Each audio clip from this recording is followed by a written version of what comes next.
এক সাইডে পড়ছিল তো তখন সবাই আমরা নামানো শুরু করি, সিঁড়ি দিয়ে যে যেভাবে পারে নামানো শুরু করে।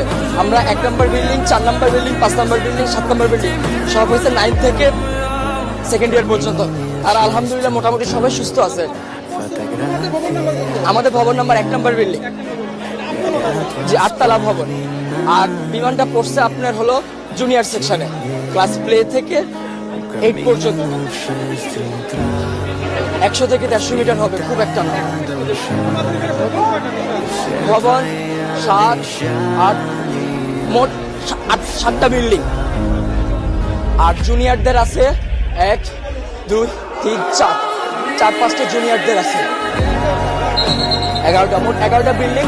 তার মধ্যে 7টা বিল্ডিং হয়েছে সিনিয়রদের, 9 থেকে 12 পর্যন্ত। আর প্লে থেকে 8 পর্যন্ত আপনার সবথেকে ছোট বিল্ডিং। ঢুকতে কয়টা বিল্ডিং আছে, 1তলা 3 সিটের। আবার একটু সামনে গেলে ক্যান্টিনের সাথে 3 থেকে 4তলা। হ্যাঁ, ওখানে জুনিয়ররা থাকে। ছুটি হবে একটু পর। সবাই ছিল তখন তো এক সাইডে ছিল। সে আমাদের বিল্ডিং আহত না, আমি আমার নিজের চোখে দেখছি, আমি কন্ট্রোল করতে পারতেছি না।